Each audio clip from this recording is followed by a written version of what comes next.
Nebraska's really good, and we had to play our best, I think, or just be, cut down on our errors and keep attacking. And I just thought the second set we did a nice job of that, and that's what made that a competitive set. But the rest, we just gave too many points away. They really they don't give you much, so you got to create all the points for you on your own side, and we just couldn't sustain that long enough. But they're a good team, and we have a lot to learn from this. But on the other side, what a great crowd. And it's just, bigger picture, it's so exciting to see how much the growth has happened here in Eugene. It's exciting to be a part of this conference. And it's amazing to see all the Nebraska fans travel and what a great experience that was for our student athletes. Again, a lot to learn, but really need to be a part of. Did you feel like the Pitt match at all, where you kind of had to bounce back pretty quick from a tough first set, and you did get things rolling for a little bit that way? Yeah, we had an injury 2 days ago, so we had to change our lineup around to what I thought could maybe give us our best chance, for a tough team that's coming in your gym, and we didn't even really get to practice it. So I just thought it was kind of, the first set I thought was kind of working through a lot of the kinks, which to be expected. But again, kind of what I was hoping we could get from it was the second set, where we provided, I thought, a lot of resistance. I thought we had a lot of great block touches. We were able to control a lot of balls, and we held them to 100, and that's a really good offense to be able to do that with. So I thought that was a high note for us and kind of where we got to. And then the third set, again, we just couldn't sustain that level, or didn't sustain that level. Yeah. So that was the move to the 6-2 then? That was the reason why, or was it because the Yes. No, yeah, Daly got hurt, and so just didn't have her. So trying to figure out what could we do without a pretty good ball control player for us there. So if we're going to do a lot of two-person, then we really need a third attacker. And so that's where Sophie and Robbie did the double sub, which, again, I think from a tactical standpoint made sense. And, again, I thought it gave us our best chance, hoping that Daly will be back sometime soon, but she's out for right now. So, and, again, it just happened. So you're trying to, on the fly, trying to figure out what you're going to do, and it just so happens to be against this team coming to your gym. So, again, love the crowd. Wish we could have performed more consistently better for the group, for the crowd. But I'm really proud of our girls. I think they fought really hard. In the first set. You're all good, William. After a tough first set, what was really working for your team in that second set? What allowed you guys to be so much more competitive? I thought our block was so much more disciplined. Again, something we've been talking about the last few weeks is our block has really been searching with their hands, and I thought that was the best, that our middles had read the setter on the other side, and she's a very good setter who's pretty deceptive. So I thought they made a lot of really good reads. I thought our pin blockers did a really nice job setting up, making, again, really quality touches, even though we didn't stuff block for points. Good touches that we could transition and get some points on. And then I thought, again, really want to see us be much more fearless attacking, and we did. I just thought the first and third set we were fearless and just didn't execute well enough. We just gave away too many points. And again, you look at them they have no service errors, and they served aggressively all night. They didn't give us 1 point in that department. And attacking, very few unforced attack errors by them. And generally they were happening in those long rallies, when things were starting to break down fourth or fifth swing. So again, just right now they are just point for point more consistent than we are, for that match. But again, I thought in that second set, we followed our game plan really well. We executed aggressively much better. And then I know Mimi's a player that typically is set a lot, but tonight 52 is crazy. Yeah, I just saw that. It's kind of what it felt like, but yeah, was the game plan to really capitalize on her? Would you like to see? No, again, part of that is probably being in the 6-2, and then just that's their security blanket is to set Mimi, which is understandable. And we actually passed over a 2-2, which is a really nice number against them. So we had choices. So setters will go back and watch film, and why did we set her so much? And she was matched up on a pretty nice blocker too. And I thought, we gave her all, she got all the bad sets. I feel like all the tough opportunities, we were just kind of bailing out to Mimi. But no, there was opportunities to set other people and have our offense more diverse, and we really needed to do that against these guys, and we didn't. In the first set, you guys were almost doubled by Nebraska in kills, but then in the second and third, you evened it up a lot. What was the adjustment that you made to do that? Yeah, again, I think part of it is the setters.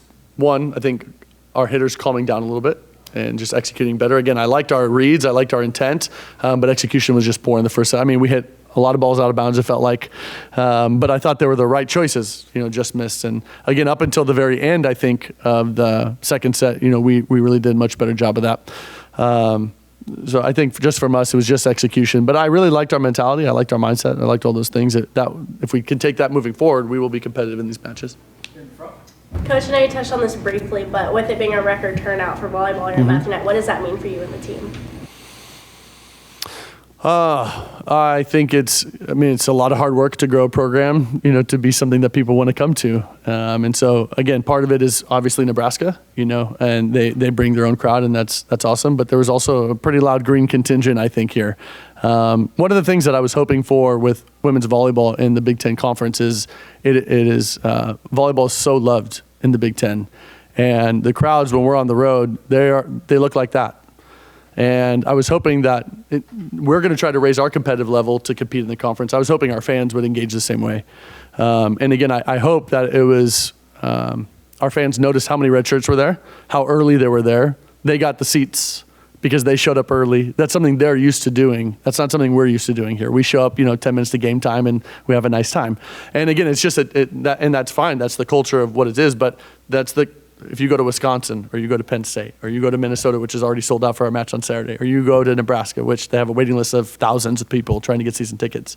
That's what we're up against when we go on the road. And I sure hope we will continue to do our part to grow and make it so that it's a great environment for our fans. But I hope it's something that everybody wants to get behind and understand that our women are amazing, and it's such a great sport, and this conference really does it right. And so I just hope that was kind of something everybody could see, and it's a starting point for us.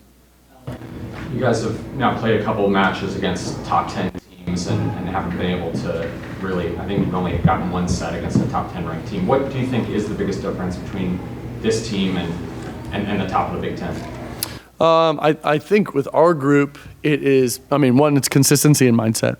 Again, I thought in the first set, and what I've talked about with them mostly is you get really hyped for these matches, right? You get really emotional, and we get overly emotional, overly stimulated that we forget how to be disciplined on the court and how to execute. And so you just can't give those kind of points away against a top team. You've got to be much more clean than we are. What I liked, again, today, except until probably the very end, is we were aggressive enough to be successful. Now, you have to do that first, and then you have to learn how to execute while being aggressive. And we're just not doing that well enough. But again, I thought against Wisconsin, that was our best, and consistently. And then I thought in the second set today was very good from us. And again, that's the team we want to be. And when you play those teams, it's never easy.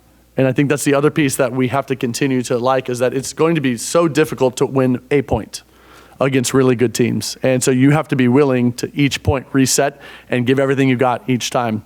And again, it's hard to give you that experience without going through that experience. Do you feel like you got a nice lift from Colby? Say it again. I thought Colby was great.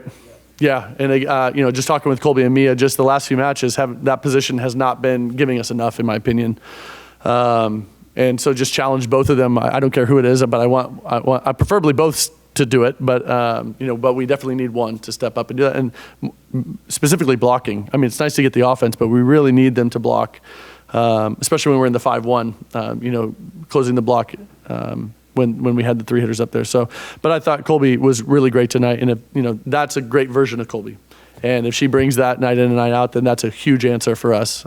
So I was happy for her. How much, just going back on the previous question, how much is that teachable at this point in the season to help the players kind of get over the big moment? Is that something that you feel like can get fixed before the end of the season, or is that just something that they have to continue to experience and eventually learn at their own before the mistakes kind of stop in the early sets? Well, I hope teachers just keep teaching. And you never know when they're going to get it. So, again, we had something where I thought you clicked between Chris and Oni a couple days ago in practice. It's the same thing I've been saying, but they heard it that day, and it worked. So you just never know what's going to happen. But for us, if you have goals in December, you're going to have to tackle this, right? This is what a Sweet 16 Elite 8 is going to feel like. We've had a few matches, Penn State, Wisconsin, this one that felt that way. Saturday will feel the same way with the crowd, the environment, handling your all those things. And it's something that you have to tackle if you want to have success. And if you don't, you won't. And that's my message, is so you lose. That's how it goes. But then we're not ready yet, but we have to keep trying. You know what it's going to take, and you have to keep working to execute at that consistently enough, to win these types of matches.